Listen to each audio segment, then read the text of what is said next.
Selamat siang adik-adik semua.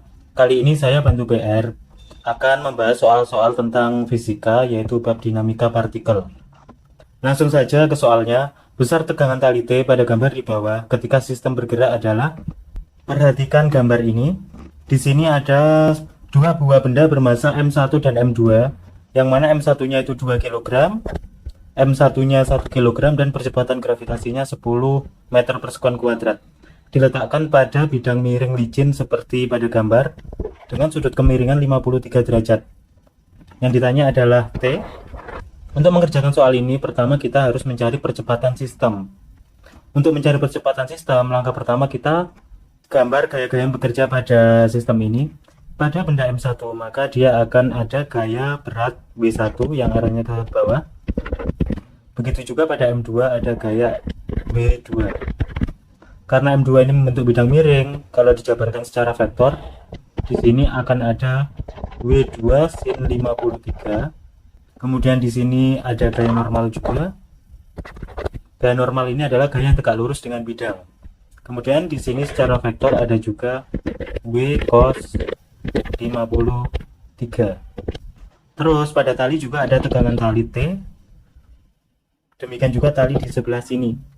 Benda akan bergerak, maka akan berlaku hukum 2 Newton, yaitu sigma F sama dengan M kali A. Sigma F ini adalah total gaya yang bekerja, M ini massa, berarti massa gabungan kedua benda, dan A percepatan sistem. Total gaya yang bekerja kita lihat, di sini ada gaya T, W1 dan W2 sin 53. Saya anggap sistem bergerak ke arah kiri sini dengan percepatan A. Jadi yang searah dengan gerakan benda itu saya buat nilainya positif. Jadi W1 ini positif, W1 dikurangi dengan T yang ini, ditambah dengan T yang sini, dikurangi W2 sin 53. Sama dengan masanya adalah gabungan, berarti M1 ditambah M2 dikalikan A. Nilai T ini akan saling menghilangkan, saya coret aja. W ini adalah gaya berat, yang mana persamaannya adalah M kali G, sehingga menjadi M1 kali G dikurangi W2, berarti M2 dikali G dikalikan sin 53 sama dengan massa gabungan M1 tambah M2 dikalikan dengan A. Kita masukkan angka-angkanya, 2 kali 10 dikurangi 1 kali 10 kali sin 53, yaitu nilainya ini 0,8, sama dengan massa gabungan 2 ditambah 1 kali A, berarti menjadi 20 dikurangi 8 sama dengan 3A, 12 sama dengan 3A, A sama dengan 4 meter per sekon kuadrat. Kita sudah menemukan nilai A. A ini kita gunakan untuk mencari tegangan tali.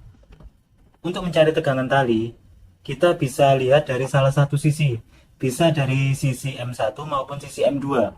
Kalau kita lihat gambar, itu lebih mudah pada sisi M1. Nanti berarti kita lihat dari sisi sini. Saya tulis tinjau M1. Pada M1 ini, gaya yang bekerja ada dua, yaitu W1 sama T. Yang searah gerakan benda adalah W1, sedangkan T ini melawan. Lalu kita masukkan ke persamaan hukum 2 Newton, sigma F sama dengan M kali A. W1-nya positif, dikurangi T sama dengan, karena tinjau M1, maka M-nya hanya M1 kali A. W1 itu adalah M1 kali G, kurangi T sama dengan M1 kali A. 2 kali 10 dikurangi T sama dengan 2 dikalikan 4, sehingga menjadi 20 kurangi T sama dengan 8. 20 kurangi 8, T saya pindah ke kanan menjadi positif, sehingga diperoleh 12 sama dengan T. Jadi tegangan tali pada soal ini diperoleh 12 Newton. Jadi jawabannya adalah yang opsi yang C. Pada soal-soal seperti ini, soal ini masih relatif ringan karena ini adalah licin. Yang agak susah itu jika bidangnya kasar, maka akan ada gaya geseknya. Dari penjelasan ini, saya harapkan adik-adik semua bisa memahami soal-soal seperti ini. Secara konsep, ini adalah aplikasi dari hukum-hukum Newton tentang gerak. Ini saja penjelasan singkat dari saya, dan semoga bermanfaat, dan saya ucapkan terima kasih.